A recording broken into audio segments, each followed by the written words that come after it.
So hiya, I'm going to add somewhat to our last speaker's excellent presentation, which was very, very interesting. And what I hope I'm going to add is a sort of reflection on some of those figures. So I'm not really here to talk about a project, to be honest. I do have a project. My project is called Surveying the Sacred. But I'm not really here to talk about the project. I can answer questions on that if you want later. I'm really here to talk to you about the ideas that underlie and underpin it. I am a Korean television addict. And there is a particular historical Korean drama is my thing. This isn't actually. This is from a thing called King the Eternal Monarch. But look, the thing is this, popular culture is riddled with this thing that we know about, but we don't really talk about. And that is this sense that is inbuilt in all of us, really, I suspect, of timelessness. So in this scene, you have to imagine it, right? They're in a telephone box. They're separated by time and dimension. I won't go into the detail, but they're in a telephone box, one in one dimension, one in another, okay? And they are actually connected. A lot of what we talk about when we think about the experience people have in relation to spirituality and faith is about timelessness. And that has enormous, and that sense of being liberated from here and now, liberated from mortality, actually, liberated from that sense that, you know, you're just a person who's going to live and die, and that'll be it. And connected to a sense of transcendent timelessness. That's why we like old places. And that's particularly why we like old churches, because they explicitly talk to us about this stuff. Okay, right, here we go. I'm not going to blind you with details. This, for example, is St. Martin's Church in Canterbury, which I know very well. It is the oldest place of continuous Christian worship in the country, probably. And it's an extraordinary place. You open the doors at St. Martin's. It's not in the centre of Canterbury. If you know Canterbury, it's on the outskirts of Canterbury. You open the doors, and the doors are not open every day. And people just drift in. They drift in their thousands. Over the course of a year, they just drift in, they come in. It's a particularly interesting place. But I've got that here because I want to say something to you about why churches matter. Now, I'm sorry, Eddie has already really done that job for me, so I'm going to just skip past that. But churches are an extraordinary heritage asset. They are the single most important heritage asset in this country. And what you might know, Eddie certainly knows, in practice probably keeps him awake at night, is that we are like lemmings running towards the edge of a cliff, because our capacity to keep these churches open and functioning is going to collapse. It's not going to go downhill slowly. It's going to collapse suddenly. And that's because of the demographic of the people who pay to keep these churches open. Okay? So this is this is the reality that we have to confront. And nobody really, with the honourable exceptions, is dealing with that. My church, I have 5 churches, all grade 1 listed churches. This one is in Wingham, which is a village just outside Canterbury. It is a early 13th century canonry church. It's an extraordinarily important church. It's almost like a small cathedral in size, and it is falling apart. It has been on Historic England's at-risk register for many, many, many years. More than 943 places of worship were on the at-risk register. It's gone up by about 40, I think, in the last year. It's a crisis. Okay, why? I'm just going to say something very briefly before I get on to nostalgic antiquarianism. I'm just going to really in response to what Eddie was saying about I want to say something about the quality of what goes on in churches and the nature of it. I query the idea of volunteerism. Churches don't attract volunteers. The whole language of churches is distinctive. They are distinctive heritage places. You can have concerts in them. You can have meetings in them. You can have dementia cafes in them, but they are not just concert halls. The whole nature of what they are is like imbued in the fabric of them. Because like it or not, and we tend to be a bit embarrassed about saying this, they are the product of loving attention created over hundreds and hundreds and hundreds of years. And the faith and the belief systems that have created them can't just be erased because they're inconvenient to modern thinking. They are expressions of faith. And those of you who are historians here know that increasingly history is dealing with the fact that it has to recognize and accept the belief systems of the past. It has to take them on board fully in order to understand what's going on. Right, I'm just going to say that. Now then, I'm really attracted to this idea. It's a woman called Margaret Aston in 1979 wrote an article. I can tell you what it was, those of you who are interested. Hang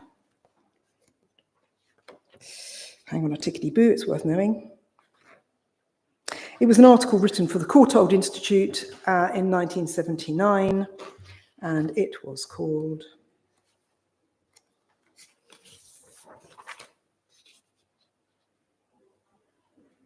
Oh, I don't know what it's called. Here we go. It was called English Ruins and English History. English Ruins and English History. The dissolution, that is the dissolution of the monasteries, and the sense of the past. Now, those of us who are interested in history and antiquarianism, I'm conscious that many of us here are archaeologists. I work closely with archaeologists, but I'm not an archaeologist. Archaeologists get very queasy when you talk about antiquarianism. But antiquarianism can't just be erased. It is an extremely important way of thinking about the past. And it's a particular and distinctive way of thinking about the past, because it combines a sense of trying to rescue things.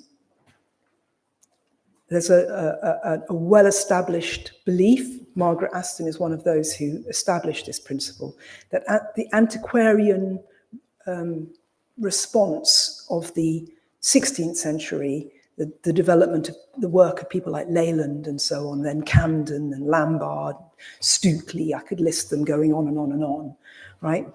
That was a response of grief to the consequences of the Reformation. It was an attempt to rescue something that was disappearing in front of their eyes, okay? This is essentially what Margaret Aston argues. It's particularly focused and poignant in the fabric and the nature of churches, for obvious reasons. Churches are places of memory. They are places of collective memory, and they are places of burial. They are places of great expression and art. Okay, so just a few pictures here. This is Aubrey's antiquarian drawing of Malmesbury Abbey. This is Blake, actually, William Blake. This is his work on Westminster Abbey from Richard Gough's Sepulchral Monuments of Great Britain, and it shows the body of Edward I in his tomb. Can you see it? So it's this kind of sense of life and death. It's like in your face in a church, but you're also held and it's kind of explained. Here's another one, have a look at this. This is William Dugdale's History of St. Paul's Cathedral, the old St. Paul's Cathedral, the old St. Paul's, which was devastated during the Commonwealth and then, of course, burnt down in the Great Fire of London. Dugdale produced in 1658, just 2 years before the Great Fire, produced an extraordinary antiquarian record of that church, an elegy. Churches then offer us the opportunity to engage with layer upon layer of reflection, a sort of elegiac, nostalgic sense of the past, but they also offer us the opportunity to be creative in our response and to bring past and present together in a kind of creative way. Okay, so they're just really important, distinctive places. Here's my question. Where else does heritage and well-being come more closely together than in these places of shared inheritance and expression, community and imagination, loss and hope? Loss and hope, okay? These are the places that really matter. I don't know how much longer I've got. Okay, I'm just going to go. I'm not going to race, but I'm going to go. So this is my second concept. So you've got antiquarianism as an idea, loss, hope, and all of that, right?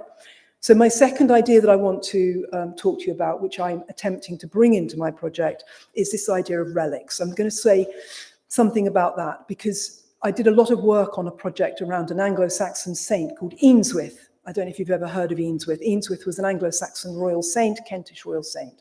And unlike nearly all of her contemporary Anglo-Saxon royal saints in Kent, whose relics were destroyed at the Reformation, Eanswyth's survived. And we know that because they were rediscovered in the 19th century, hidden in the wall of a church.